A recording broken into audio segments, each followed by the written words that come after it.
My name is Hilda Covington, and I was 28 years old when I learned that betrayal doesn't always arrive loudly. Sometimes it slips in quietly, through affection, shared dinners, and someone brushing their teeth beside you like they belong there. Back then, my life felt steady. Not glamorous, not flashy, just solid. I had a dependable job, paid my own bills, drove a car I owned outright, and rented a comfortable two-bedroom apartment in a quiet part of town. I wasn't rich, but I was secure, independent, proud of what I'd built on my own. I didn't realize that kind of stability can make you a target. I met Ethan about 18 months earlier at a mutual friend's barbecue. He had an easy confidence, the kind that didn't demand attention but somehow always held it. He was thoughtful, asked real questions, remembered details. We talked for hours that first night about work, travel, the future in vague, non-threatening terms. When we started dating, everything felt balanced. We split checks, took turns planning dates. He had his apartment, I had mine. There was no rush, no pressure to define everything immediately. It felt like an equal partnership, two adults choosing each other without urgency. For the first few months, I thought I'd finally found something uncomplicated. Around month 6, things began to shift. Not sharply, nothing I could point to and say, "This is wrong." Just subtle changes that were easy to dismiss. Ethan started staying over more often. At first, weekends, then long weekdays, then, somehow, most nights.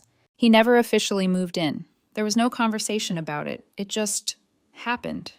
His toothbrush appeared in my bathroom, a hoodie draped over the back of my chair, shoes lined neatly by the door like they'd always been there. Then came the clothes in my closet. A few at first, then a whole section. His favorite shampoo replaced mine. His groceries blended into my fridge until I couldn't tell what I'd bought and what he had. My apartment changed slowly, like erosion, and I let it. Part of me liked it. I liked coming home to someone already there, cooking dinner, acting like this space was ours. It felt intimate, grown up, like this was what settling down was supposed to look like. Looking back, that comfort was the bait. The comments started around the same time. Nothing aggressive, just observations, dropped casually while we watched TV or folded laundry. "You know," he'd say, "renting forever kind of feels like wasting money." Or, "You'd be an amazing mom someday. You've got that calm energy." I'd laugh it off, change the subject. At the time, it didn't feel like pressure, just conversation. Then there were the comments about timing. People wait too long these days. Life moves fast, whether you're ready or not. My ex used to know that if you know what you want, you shouldn't hesitate. That was my first real warning sign, his ex. Her name was Lena. Ethan insisted they were just friends now, that they'd ended things maturely. I tried to be open-minded about it. Everyone has a past. But Lena had a presence in our relationship even when she wasn't physically there. Ethan quoted her often, about relationships, about security, about how men and women should plan their futures. Lena always believed stability mattered more than feelings. She thinks people who hesitate end up alone. It was strange how often her philosophies came up. Stranger still, how Ethan's language started to mirror hers. At the time, I told myself I was being paranoid. By month 8, my apartment didn't feel like a place I owned anymore. It felt like a shared territory I'd never formally agreed to share. Decisions were made without discussion. Furniture moved. Purchases justified as for us. If I hesitated, Ethan would smile and say, "Relax, Hilda. We're building something." Building. That word followed me around like an echo. He talked more about the future, always framed as inevitability, never choice. When we have kids, when we buy a house, when things get more serious. I noticed that he rarely asked what I wanted. He assumed alignment. And then there was the birth control conversation. I wasn't on hormonal birth control. I'd had bad reactions to it in the past. From the beginning, we'd used condoms without issue. It worked. It was simple. Until Ethan suggested a change. He told me he'd found a brand he preferred. Better quality, more reliable. He insisted on buying them himself. When I questioned it, he looked almost offended. "I'm trying to take responsibility," he said. "Why does that bother you?" It didn't. At least that's what I told myself. The box appeared in my nightstand like a symbol of his contribution. He made a point of it, talked about how serious he was about us, about doing things the right way. I ignored the quiet discomfort in my chest. Everything seemed normal for a couple of weeks after that. Too normal. Then came the night that changed everything. It was a Tuesday. I'd worked a long shift and came home exhausted. Ethan was already there, cooking dinner, acting like he belonged, which, by then, he practically did. We ate, watched TV, went to bed. Nothing unusual. Afterward, I got up to use the bathroom, disposed of the condom like always, wrapped it in tissue, tossed it into the small trash can by the toilet. The next morning, I was rushing to get ready for work, half awake, half distracted.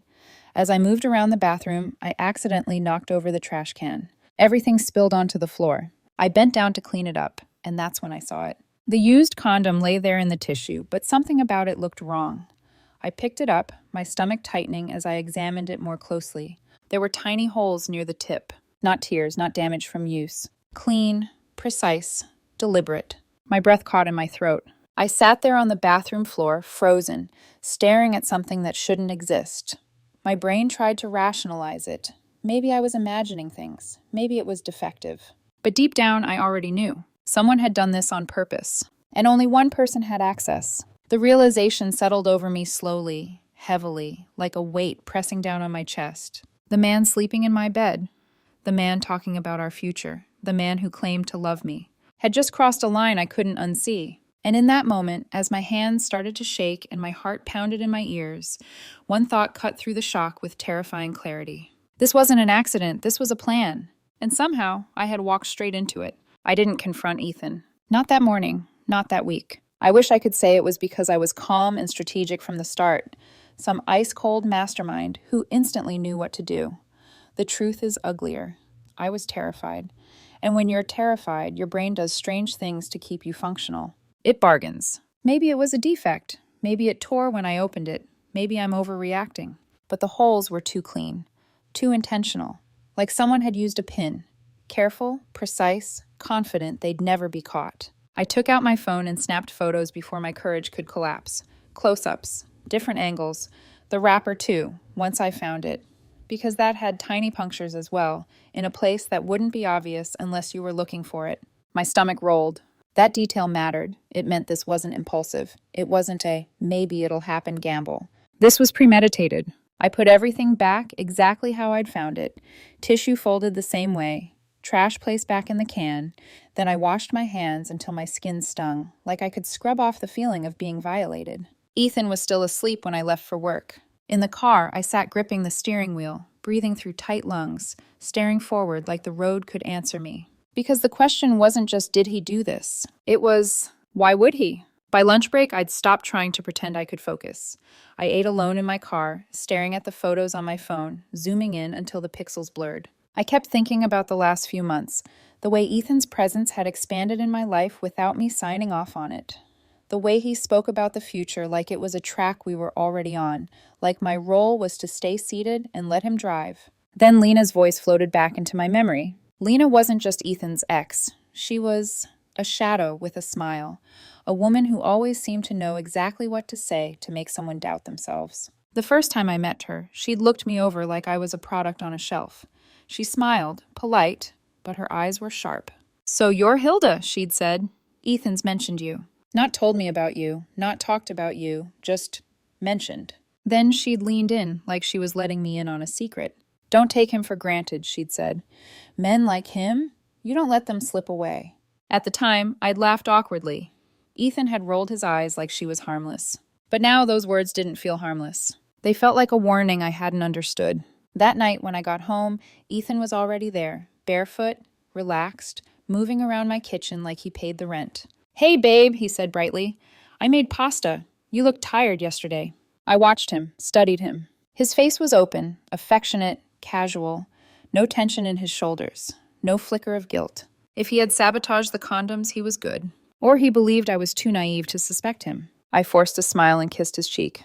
"Thanks, that's sweet." He looked pleased, like a kid getting a gold star. We ate at my small table, his knee brushing mine. He asked about my day, listened in the right places, made jokes. If I hadn't seen the holes that morning, I would have been lulled right back into normal.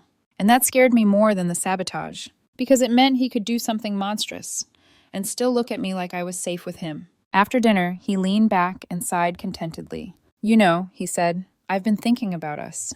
My spine went tight, but I kept my face neutral. "Yeah?" He smiled. "I like what we're building." That word again, building. He reached for my hand. His thumb rubbed slow circles over my knuckles. It feels real, he continued. Like home. My mouth went dry. I swallowed. That's nice. He nodded, eyes warm. I want something solid, with you. A pause, saw, measured. Then he added, almost casually, and I think we should stop waiting forever to take the next step. My heart thudded. I tried to sound light. What next step? His smile widened. You know, the real grown-up stuff. House, marriage. He squeezed my hand. Kids. There it was. I didn't flinch. At least I don't think I did. But inside, my brain screamed. Because now that I knew what to look for, I could hear the pattern in his voice, the way he presented it as the next step instead of a discussion, the way he softened it with warmth so it wouldn't sound like pressure. I forced a laugh. That's a lot. It's not pressure, he said immediately, too quickly, like he'd anticipated the accusation. I'm just saying, time moves fast. Lena always said people waste years overthinking when they could just build a life. My fingers went cold. He brought up Lena like she was a wise aunt instead of the woman who still had a hook in him. I watched him closely. Lena says a lot of things. He chuckled. True, but she's not wrong about everything. Then, as if to seal the moment, he kissed my hand. I smiled back. And inside, I made a decision. If he really thought he could control my body and my future, I wasn't going to give him a dramatic confrontation that he could twist into me being unstable or paranoid. I wasn't going to yell and cry and hand him the advantage. I was going to become a version of myself he couldn't read. That night, when he initiated intimacy, I kept my breathing steady. I let my face stay soft. When he reached toward the nightstand, I gently nudged his hand away. I'll get it, I said.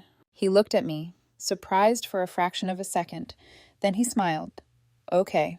My hand went into the drawer. I pulled out one of the condoms he'd bought. In the dim light, I pretended to fumble with the wrapper, but I was looking, really looking. And there they were again. Tiny punctures, clean little pinpricks in the wrapper that most people would never notice. My stomach twisted, but my face didn't change. I set it down like nothing was wrong. Then I leaned in and kissed him slowly, letting him think he was in control. I'm actually really tired, I murmured. Can we just sleep? A flicker crossed his expression. Disappointment. Maybe frustration, but he masked it fast. Sure, he said too easily. Of course. He rolled over and fell asleep within minutes. Me. I lay there staring at the ceiling, my body rigid, my mind spinning. Because now it was confirmed. It wasn't one damaged condom. It was the whole box. He'd sabotaged them all. And the man beside me, warm, calm, breathing evenly, wasn't waiting for an accident. He was manufacturing one. In the morning, I checked the bathroom trash again, found another used condom from earlier in the week, same punctures. That meant he'd been doing it for days, maybe longer. I started to see the timeline like a map forming in my head. The gradual move-in, the future talk, the provider language disguised as romance, Lena's influence, the sudden insistence on buying condoms himself. It was all connected. I wasn't in a relationship. I was inside someone else's strategy. And now I had to play my role perfectly, because one wrong move could make him more careful, more dangerous, or worse. Make him try something I couldn't predict. So I did what fear taught me to do. I got smart. That afternoon, I drove to a store across town, one Ethan would never go to. I bought my own condoms, a different brand. I also bought emergency contraception, just in case, and shoved everything deep into the bottom of my work bag under a zipped pocket I never used. When I got home, Ethan was on the couch like nothing had happened. He smiled. Hey, babe. I smiled back. Hey. I went into the bathroom, locked the door, and looked at myself in the mirror. My face looked normal. That was the strangest part. I looked like a woman with a boyfriend, a comfortable life, a peaceful evening ahead. Not like a woman who had just discovered she was sleeping next to someone willing to violate her consent to trap her forever. I leaned closer to the mirror, voice barely audible. Don't panic, I whispered to myself. Don't tip your hand. Because if Ethan wanted to play games with my future, then fine. I'd play too, and I'd make sure he lost. Once you realize you're being manipulated, everything sounds different. Ethan didn't change overnight. My perception did. Every smile felt rehearsed. Every compliment sounded like positioning. Even the way he touched me, gentle, familiar, carried a strange undercurrent, like he was already claiming something that didn't belong to him. I became hyper-aware. I noticed how he tracked my cycle more closely than I ever had, how he'd casually ask, "You feeling okay?" Or, "You seem tired lately," with a curious glint in his eyes that had nothing to do with concern. And the most terrifying part? He thought it was working. I kept my routine normal. I laughed at his jokes. I let him cook dinner. I let him talk about the future like it was already written. But behind the scenes, I turned into someone else entirely. The next few days, I moved carefully, quietly, methodically. Every time we were intimate, I performed the same ritual. I'd reach into the nightstand drawer where his sabotaged condoms sat. I'd make sure he saw me do it. I'd fumble with the wrapper for a second. Then, under the cover of dim light and distraction, I'd switch it with one from my hidden stash.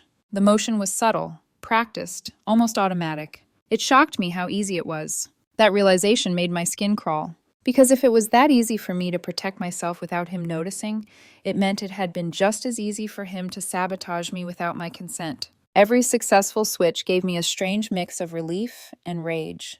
Relief because I was safe. Rage because I shouldn't have needed to do this in the first place. I also started documenting everything. Not emotionally, factually. I took photos of every damaged condom I found. I noted dates, times, patterns. I screenshot text messages where Ethan brought up babies, timing, accidents, and how things happen for a reason. I even recorded conversations carefully, discreetly. One night, I overheard him on the phone with Lena while he thought I was in the shower. I stood still, water running, heart pounding, listening through the bathroom door. "She's perfect," he said softly. "Stable, responsible, exactly the kind of woman you said I should lock down." A pause. Then, "Yeah, I've got it handled." That was the moment something in me went cold.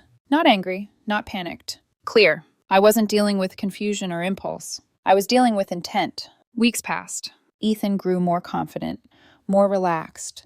He started talking like someone who believed the ending was guaranteed. "You know," he said one evening while scrolling through his phone, "my coworker's wife just got pregnant by accident. Totally changed their lives, but in a good way." I kept my voice light. Accidents happen. He smiled. Sometimes they're blessings. I nodded. Inside, I added another timestamp to my mental file. By the second month, his behavior shifted again. He became moodier, restless, snapped over small things, then apologized, then complained about feeling off. I watched him carefully as he projected his expectations onto me. "My stomach's been weird lately," he said once, eyeing me. "You sure you're not just stressed?" I replied calmly. He studied my face like he was waiting for something to slip. It didn't. That seemed to frustrate him. Then came the hints. "Have you noticed anything different? Your cycle's usually regular, right? You haven't been nauseous or anything?" Each question landed like bait. I never took it. Around the start of the 4th month, Ethan escalated. He started browsing baby items on his phone openly. Nursery designs, cribs, names. He showed them to me like they were cute, harmless fantasies. I played along just enough not to raise suspicion. "That's nice," I said carefully. "Right?" he replied, eyes bright, just thinking ahead. Ahead. He thought he was ahead. One Saturday morning, he came out of the bathroom holding something small and plastic in his hand. His face looked pale, shaky, but there was excitement underneath it, vibrating through his body. "Hilda," he said softly, "we need to talk." My heart rate didn't change. I already knew. He held up a pregnancy test. "It's positive." He watched my reaction like it was a performance meant for him alone. I let my breath catch, let my eyes widen, let the silence stretch. "You're pregnant?" I whispered. He nodded quickly. I took 3 tests, all positive. Then he smiled, wide, relieved, victorious. I wrapped my arms around him and hugged him tightly, pressing my face into his shoulder so he couldn't see my expression. Inside, I felt calm, because I knew something he didn't. Those tests were fake. They had to be. I hadn't been careless, not once. So if he believed he'd won, it was because he'd crossed another line. And that meant it was time, not for confrontation, for exposure. I pulled back and smiled up at him. "Wow," I said softly. "That's huge." He exhaled like he'd been holding his breath for months. "You're not mad?" he asked. I shook my head. "No, just surprised." Relief washed over him. And right then I knew. He thought he'd trapped me. He had no idea that every move he'd made for the last 4 months was already documented, time-stamped, and waiting. And the best part? He was about to prove everything himself. Once Ethan said the words, "It's positive," something in him shifted. It was subtle, but I saw it. The tension he'd been carrying dissolved almost overnight. His shoulders relaxed. His voice softened in a way that felt rehearsed but triumphant, like someone who had finally reached the end of a long, exhausting game. He believed he'd won, and because he believed that, he got careless. That morning turned into a performance. He made breakfast, humming to himself. He talked about doctor appointments and timelines, already calculating weeks and months like they were currency. I played my part perfectly. I asked questions. I nodded. I smiled. I let my hands shake just enough to look overwhelmed. Inside, I was steady, because the truth was simple. I wasn't pregnant. Not from him, not from anyone. And that meant everything he was doing now was built on a lie he thought was unshakable. Around noon, I leaned against the counter and tilted my head thoughtfully. "Hey," I said, keeping my tone light. "Can we do something together?" "Anything," he replied immediately, still glowing. "I want to take a test with you," I said. "I know you already took some, but I want to see it, together. Make it feel real." There it was, the first crack. For half a second, just half, I saw panic flicker across his face. Then it vanished behind a smile. "We don't need to," he said gently. "I already took 3. "I know," I said softly, "but this is big. Humor me?" He hesitated again, longer this time. I could almost hear his thoughts scrambling for an exit. "Okay," he finally said, "if it makes you feel better." I went to the store myself, bought 2 different brands, the expensive digital ones, the kind you can't fake without effort. When I came back, he looked pale. I handed him the boxes. "Let's do it now." He went into the bathroom. I stood outside the door, arms crossed, listening to the faint sounds of movement inside. Water running, a drawer opening, closing. Minutes passed. Too many. "Everything okay?" I asked. "Yeah," he said quickly. "Just give me a second." Another 5 minutes. My heart stayed calm, my body still. Because this wasn't suspense anymore. This was confirmation. Finally, the door opened. Ethan stepped out, face drained of color, holding both tests. "Negative. Both of them." I let confusion bloom across my face. "What? That doesn't make sense." He swallowed. "Tests can be wrong." "Both of them?" I asked quietly. "Silence. Show me the ones from this morning," I said. He disappeared into the bedroom and came back with 3 tests. I examined them carefully. The lines were faint, uneven, wrong. "These look off," I said. "They're not fake," he snapped too quickly. "You're just overanalyzing." "Then let's go to a clinic," I said. "Blood test, right now." He froze. "I'm not doing that," he said. And that was it. I took a breath. "Ethan," I said evenly, "I know about the condoms." His face went blank. "The ones you insisted on buying?" I continued. "The ones with the tiny holes." "What are you talking about?" he demanded. "I found them in the trash," I said. "Weeks ago. I documented everything." He laughed, sharp and forced. "That's insane." "So is faking a pregnancy," I replied calmly. The silence that followed was heavy, suffocating. I pulled out my phone and showed him the photos, the timestamps, the recordings. His mouth opened, closed. I kept my voice steady. "I've been using my own protection for 4 months, every time. That's why I'm not pregnant." He stared at me like the floor had vanished beneath his feet. "You planned this?" he whispered. "No," I said. "I survived it." He started pacing, running his hands through his hair. "You tricked me," he accused. "You tried to trap me," I replied. He stopped, looked at me with something ugly in his eyes. "This isn't over," he said. I met his gaze without flinching. "It is," I said quietly. "Pack your things, you're leaving." He laughed bitterly. "You can't just kick me out." "I can," I said, "and I am." He realized then that he had no leverage. No pregnancy, no accident, no control. Only evidence. He packed in silence. Lena showed up an hour later, screaming, calling me heartless, cruel. I didn't respond. I didn't have to, because the con was over, and the truth had won. The apartment felt hollow after Ethan left. Not quiet, hollow, like a place that had been cleared of something poisonous but still remembered the shape it took while it lived there. His absence echoed in small ways: an empty hook by the door, a cleared shelf in the bathroom, the sudden return of space that belonged to me again. I didn't cry. That surprised me. I thought I would collapse once the door shut behind him, that my knees would give out now that the danger was gone. But instead I felt steady, like my body had already done all its shaking while I was pretending everything was fine. The fallout didn't take long. Within days, Lena went loud. Vague posts flooded her social media, long paragraphs about heartless women, about men being destroyed by false accusations, about how real love requires sacrifice. She never used my name, but she didn't have to. Mutual friends connected the dots easily. Then the messages started. People I barely knew asking what really happened. Others telling me I'd overreacted. A few warning me that Ethan was hurting and that I should be the bigger person. I ignored all of it. Because here's the thing about documentation. It doesn't need defending. Truth doesn't scream. It waits. About a week later, Ethan tried one last move. He texted me from a new number. Ethan, I didn't want it to end like this. I think you misunderstood everything. We both said things we didn't mean. I stared at the screen for a long time. Then I replied with one sentence. Me, do not contact me again. I blocked the number. That was the last word he ever got from me. A month passed. The noise died down, as it always does when there's nothing real to sustain it. Lena moved on to her next crusade. Ethan disappeared from my orbit completely. Through a friend, I heard that he'd told people the pregnancy ended early, that stress had caused complications, that he was a victim. But the story kept changing, and the cracks showed, because a lie can survive attention, but it can't survive time. I focused on rebuilding what had quietly been taken from me. My space, my routines, my sense of ownership over my own life. I rearranged the apartment, bought new sheets, donated the things that reminded me of him without ceremony or sentimentality. I didn't need closure rituals.